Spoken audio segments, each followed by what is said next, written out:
Total philosophy की तरफ से आप सभी श्रोताओं का हार्दिक स्वागत है।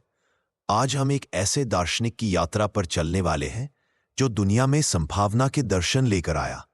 एक ऐसा व्यक्ति जो सच को पकड़ने नहीं भागा, बल्कि उसने कहा, सच किसी एक हाथ में नहीं बल्कि कई दिशाओं में हवा की तरह बहता है।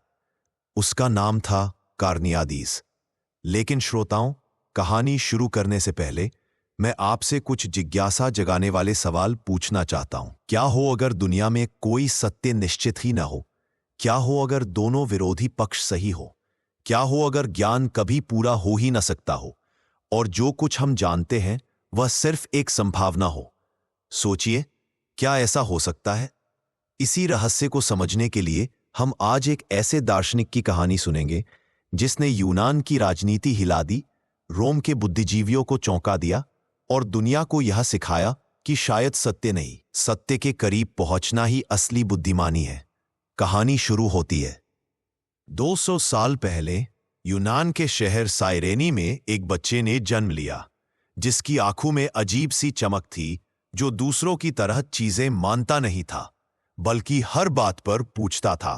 क्यों, कैसे, क्या यह हमेशा सही है? उस बच्चे का नाम था कार्नेड्स। बचपन से ही उसमें एक बेचैनी थी। दूसरे बच्चे खिलौनों से खेलते थे, लेकिन कार्नेड्स खाली बैठकर चीजों को घूरता रहता, मानो हर चीज से लड़ रहा हो, हर वस्तु से पूछ रहा हो, क्या तुम सच में वही हो जो लोग तुम्हें कहते हैं? उसके माता पिता हैरान रहते, शिक्षक परेशान हो जाते, क्योंकि कार्नेड्स किसी भी उत्तर को सीधे स्वीकार करता ही नहीं था। अगर शिक्षक कहते यह नियम है, तो वह पूछता, किसने बनाया, क्यों बनाया, क्या यह सही भी हो सकता है? उसके सवाल लहरों की तरह हर दीवार से टकराते थे। यही बेचैनी उसे ले आई एथेंस, ज्ञान की राजधानी। युवावस्था में वह एथेंस पहुंचा। वहां था दार्शनिकों का महान नगर, प्लेटो की अकादमी, स्टोइक दार्शनिक, एपिक्यूरियन शिक्षक, बहसें, तर्क, ज्ञान का महासागर।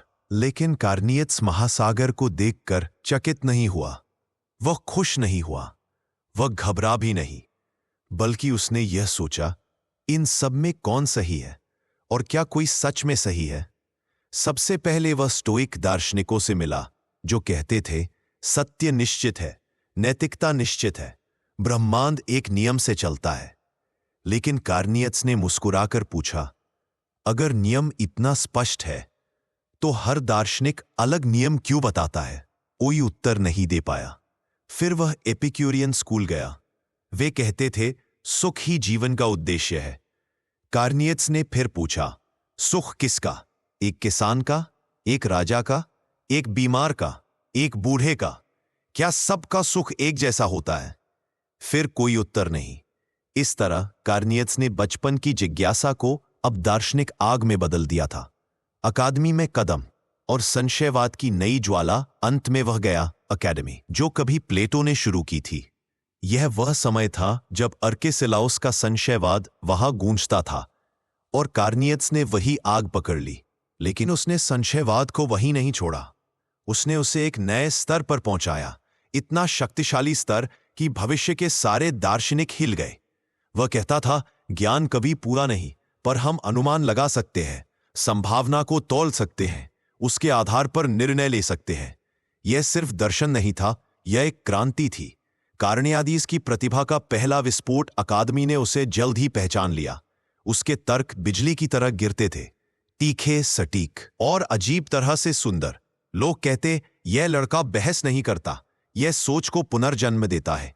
धीरे धीरे वह अकादमी का मुख्य दार्शनिक बन गया और अब उसकी सोच यूनान नहीं, पूरे रोम तक पहुंचने वाली थी। कार्नियादीस अब एथेंस की अकादमी का चमकता हुआ सितारा बन चुका था, इतना तेज, इतना प्रभावशाली कि उसकी चर्चा यूनान की सीमाओं के बाहर तक पहुंच गई थी। और फिर आया वह समय जब इस नौजवान दार्शनिक की किस्मत इतिहास की सबसे बड़ी राजनीतिक नगरी रोम से टकराने वाली थी। रोम का निमंत्रण, एक ऐसा अवसर जिसने दर्शन की दिशा बदल दी। उस समय रोम अपनी शक्ति के चरम पर था। युद्धों में जीत, नए प्रदेशों पर कब्जा, तेजी से बढ़ती राजनीति। रोम खुद को दुनिया का केंद्र समझ रहा था। लेकिन एक समस्या थी, रोमन बौद्धिक रूप से कच्चे थे। उनके पास सैनिक थे, सेनाएं थीं, लेकिन दार्शनिक सोच नहीं थी। यूनान ने रोम पर मुकदमा ठोका था एक नष्ट हुए शहर के मुआवजे को लेकर। इस मामले को समझाने और रोम को शांत करने के लिए यूनान ने 3 महान दार्शनिकों की टोली भेजी। Diogenes the Stoic, Critolaus the Peripatetic, Carneades the Sceptic, और यह तीसरा नाम रोम के इतिहास को हमेशा के लिए बदलने वाला था। रोम की जनता पहली बार दार्शनिक जादू देखने वाली थी। रोम में लोग उत्सुक थे। ये यूनानी आए कौन है? क्या करेंगे ये बोलने से क्या बदल जाएगा? उन्हें क्या पता था कि एक आदमी अपनी बातों से पूरा साम्राज्य हिला देगा। कार्नीड्स को जब रोम के सबसे बड़े मंच पर बुलाया गया तो वहां भीड़ उमड़ पड़ी। सैनिक, व्यापारी, नेता, युवा, हर कोई देखना चाहता था कि यह यूनानी आखिर है कौन। वह मंच पर खड़े हुए, शांत, संयत और गहरी आंखों वाले। उन्होंने कहा, न्याय मनुष्य की सबसे बड़ी शक्ति है।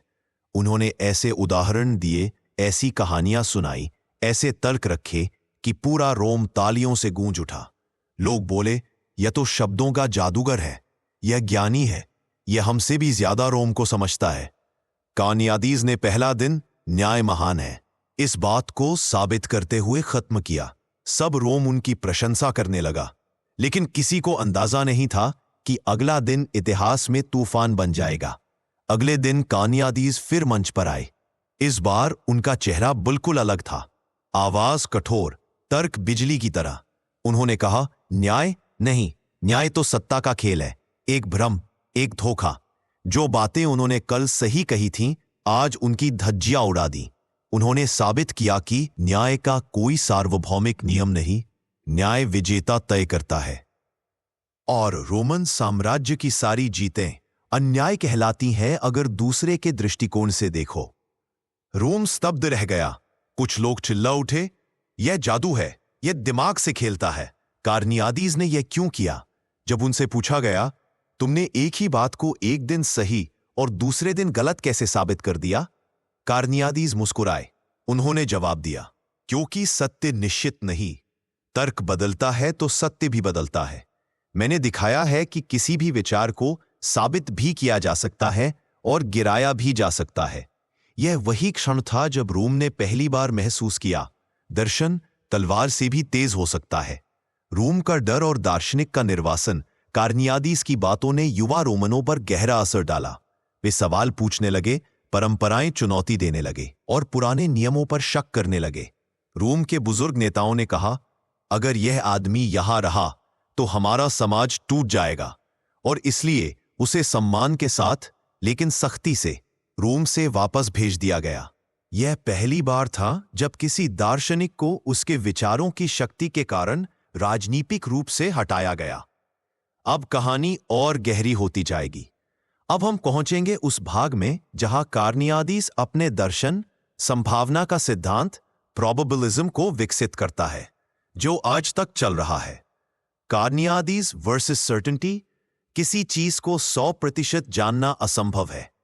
कार्नियादीस ने कहा, कोई भी इंसान कभी भी किसी भी चीज को पूरी सर्टेनिटी से नहीं जान सकता। यह सुनकर उस समय के लोग दंग रह गए, क्योंकि ग्रीक दुनिया में प्लेटो और एरिस्टोटल की फिलॉसफीज ने यह मान लिया था कि दुनिया को परफेक्टली समझा जा सकता है। लेकिन कार्नियादीस ने घोषणा कर दी, आपकी इंद्रियां आपको धोखा देती है, आपकी रीजनिंग गलतियां करती है, आपकी याददाश्त कमजोर है, आपकी भाषा सीमित है और आपका दिमाग बायसेस से भरा है। तो फिर आप सत्य तक कैसे पहुंच सकते हो? कार्नियादीस का जवाब, नहीं पहुंच सकते, लेकिन सही दिशा में आगे बढ़ सकते हो। कार्नियादीस का game changing concept, probabilistic knowledge. Carneades ने एक नया मॉडल दिया, ज्ञान इक्वल्स निश्चितता नहीं बल्कि प्रायिकता, प्रोबेबिलिटी है। ट्रूथ को पकड़ना नहीं बल्कि एस्टिमेशन करना है। उन्होंने 3 तरह की प्रोबेबल इंप्रेशंस बताई। सिंपल प्रोबेबल, जो पहली नजर में ठीक लगे। टेस्टेड प्रोबेबल, जिसे थोड़ी जांच परख के बाद भरोसा हो। फुली एग्जामिन्ड प्रोबेबल, जिसे हर एंगल से चेक करके स्ट्रांग माना जाए। कार्नियादीस का कहना था, इंसान इसी तीसरी कैटेगरी पर अपने बड़े फैसले टिका सकता है। यह मॉडर्न साइंस की भी बुनियाद है। एब्सोल्यूट ट्रूथ नहीं, बेस्ट अवेलेबल एविडेंस। कार्नियादीस का हिडन पर्पस, लोगों को सोचना सिखाना। कार्नियड्स आलोचना के लिए आलोचना नहीं करता था, उसका असली उद्देश्य था लोगों को अपनी मान्यताओं पर सवाल पूछना सिखाना, बिना जांचे किसी भी क्लेम पर भरोसा न करना, बातचीत और डिबेट को लॉजिकल बनाना, सर्टेनिटी के घमंड को तोड़ना। वह कहता था, सवाल पूछना ही ज्ञान का असली दरवाजा है, और यही उसे इतिहास का सबसे शार्प, बोल्ड और डेंजरस फिलोसोफर बनाता है। कार्नियादीस का रोम पहुंचना एक साधारण यात्रा नहीं। 155 बीसीई में एथेंस ने रोम के पास एक डिप्लोमैटिक डेलीगेशन भेजा।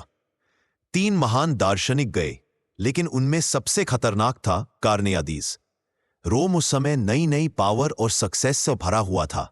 वे खुद को दुनिया का सबसे बुद्धिमान और श्रेष्ठ समझने लगे थे। लेकिन फिर आया कार्नियादीस, और रोम को लगा कि ये आदमी उनके दिमाग में आग लगाने वाला है। कार्नियादीस ने पहले दिन एक स्पीच दी। जस्टिस मनुष्यता की आत्मा है, नैतिकता ही समाज को जोड़कर रखती है। बिना न्याय के राज्य केवल अपराधियों की भीड़ है। रोम शक्तिशाली है क्योंकि वह न्यायप्रिय है। रोम वाले फूले नहीं समाये। सभी ने कहा, क्या विद्वान व्यक्ति है। वह रोमन युवाओं का हीरो बन गया।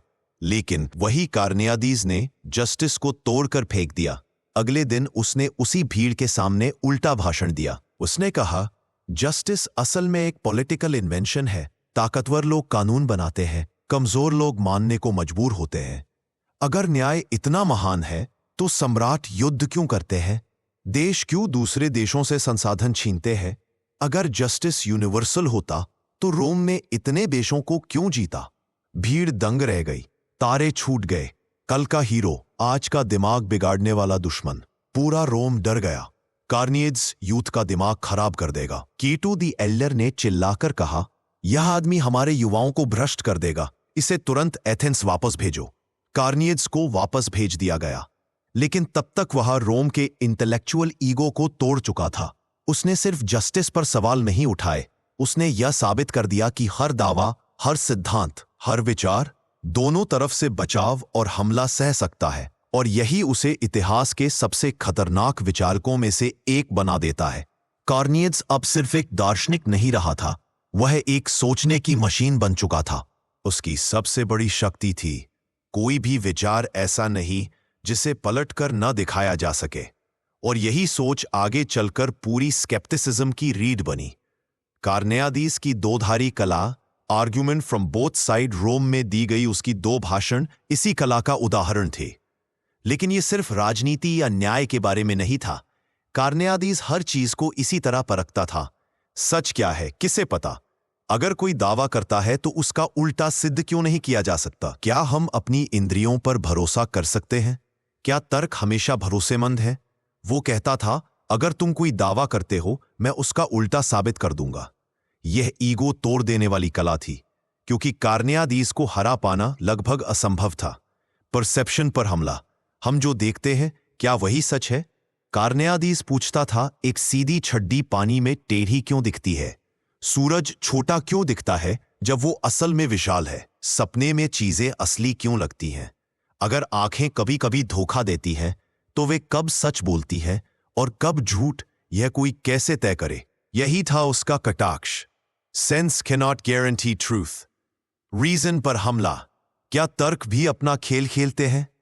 वह कहता था कि दुनिया में हर तर्क का उल्टा तर्क भी मौजूद है, एक जैसा मजबूत, एक जैसा तार्किक। अगर दोनों तर्क बराबर मजबूत है तो सच कहाँ है? या सच है ही नहीं, या हमें बस सच लगता है?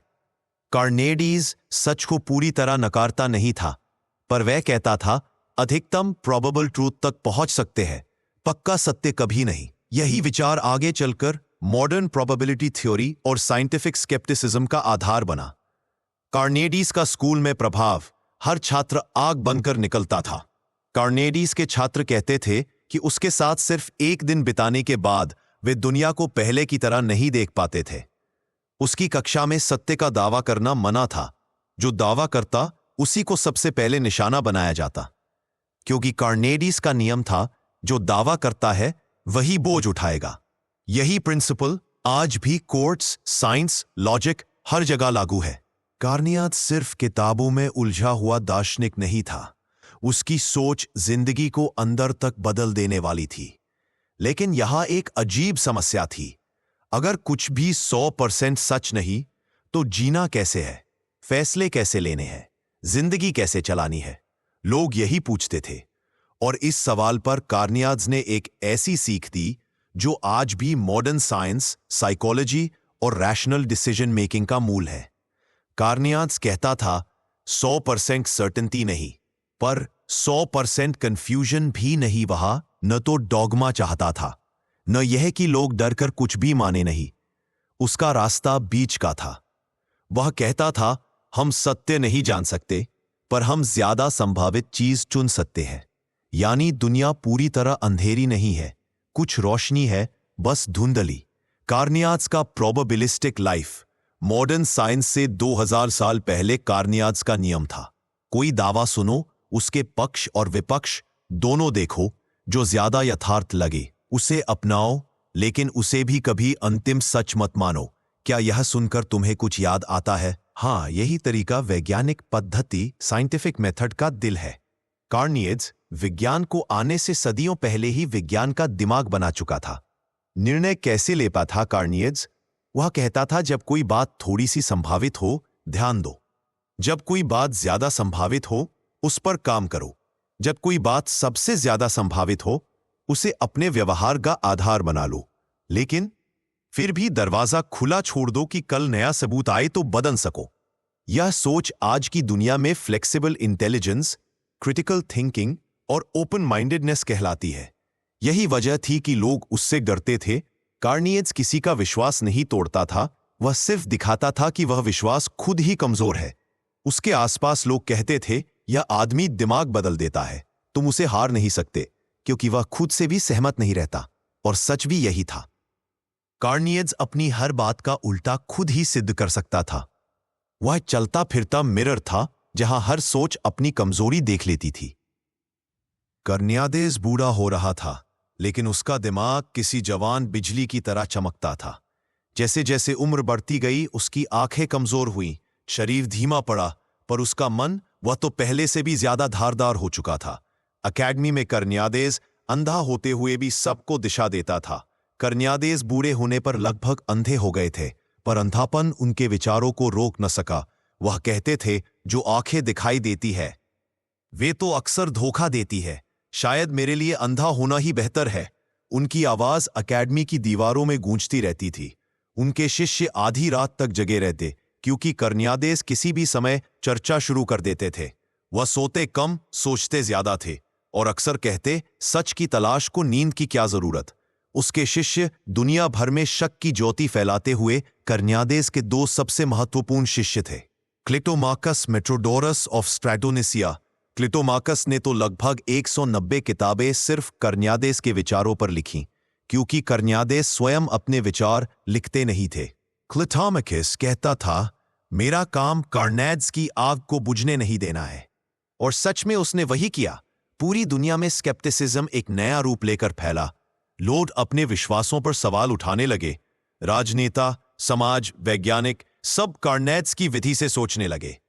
कार्नियादेस के अंतिम दिन एक रहस्यमयी चुप्पी कहते हैं। अपनी मृत्यु से कुछ समय पहले कार्नियादेस ने एक बात कही थी, मैंने जीवन भर हर सत्य पर संदेह किया, लेकिन एक बात तय है, शक ही मनुष्य को स्वतंत्र बनाता है। और फिर वह धीरे धीरे दुनिया से विदा हो गए। उनकी मृत्यु शांत थी, पर उनके विचारों ने शोर मचाना कभी बंद नहीं किया। मृत्यु के बाद भी कार्नियादेस खत्म नहीं हुआ। उनकी सोच इतनी शक्तिशाली थी कि मरने के बाद भी वह स्कूल ऑफ स्केप्टिसिज्म के सबसे महान नेता माने गए। आज भी राजनीति में बोथ साइड्स एग्जामिन, विज्ञान में एविडेंस ओवर बिलीफ, अदालतों में बर्डन ऑफ प्रूफ, शिक्षा में क्रिटिकल थिंकिंग, इन सब में कार्नियादेस ही सांस ले रहा है। वह सिर्फ एक दार्शनिक नहीं, एक तरीका था दुनिया को देखने का, एक तरीका जो आज भी जिंदा है। अगर तुम चाहो तो मैं पार्ट 8 शुरू कर दूं, जहां हम इस महान दार्शनिक की कहानी को पूरा करेंगे, कुछ गहरे सवाल पूछेंगे और फिर वीडियो को समाप्त करेंगे। कार्नियादेस की कहानी अब अपने अंतिम पड़ाव पर पहुंचती है, लेकिन अजीब बात यह है कि उसका अंत एक अंत जैसा लगता ही नहीं। क्योंकि कार्नेदीस मर गया, पर उसकी सोच मरने को तैयार नहीं हुई। जब दुनिया ने महसूस किया कार्नेदीस तो हर जगह है, उसके जाने के बहुत बाद लोगों को एहसास हुआ कि हर बार जब कोई बच्चा क्यों पूछता है, हर बार जब कोई इंसान किसी नियम पर शक करता है, हर बार जब कोई कहता है सच यही है लेकिन मैं गलत भी हो सकता हूं, वहां कहीं ना कहीं कार्नेदीस जरूर बैठा है। उसकी सोच हवा बनकर फैल गई, हर दिमाग में पनपने लगी, हर विचार को चुनौती देने लगी।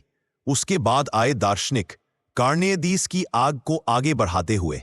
उसके बाद आने वाले दार्शनिक सिसेरो, सेक्सटस एम्पिरिकस और मॉडर्न थिंकर्स, सबने किसी न किसी रूप में कार्नेदीस का रास्ता अपनाया। सिसेरो ने तो साफ कहा था, कार्नेदीस ने मुझे सोचना सिखाया।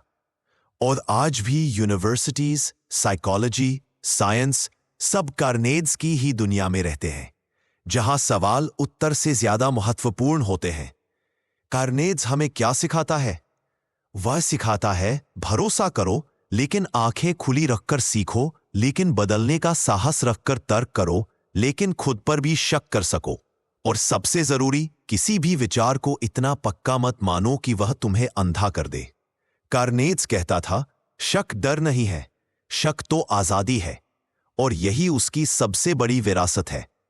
अब बात करते हैं आपसे टोटल फिलॉसफी के सुनने वालों से। तो दोस्तों, क्या आपको लगता है कि सत्य एक ही होता है या हर सत्य के पीछे छिपे कई चेहरे होते हैं?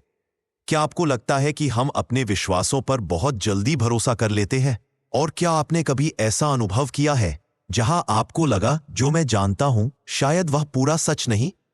इन सवालों पर जरा सोचिए, क्योंकि सोच, सवाल और शक यही तो उस व्यक्ति की पहचान थे जिसकी कहानी आपने सुनी, कार्नेदीस की। और अब बस एक आखिरी बात, अगर ये कहानी, ये यात्रा, ये दर्शन आपको ज्ञान दे गया हो, जिज्ञासा जगाई हो या सोचने पर मजबूर कर गया हो, तो इस ऑडियो बुक को लाइक जरूर कीजिए, अपने दोस्तों के साथ शेयर कीजिए, और ऐसे ही गहरे, अद्भुत और रहस्यमयी दर्शन सुनने के लिए हमारे चैनल टोटल फिलॉसफी को सब्सक्राइब कर लीजिए। आपके साथ ये बौद्धिक सफर जारी रखने की आस में फिर मिलेंगे एक नई आत्मा झकझोर देने वाली कहानी के साथ।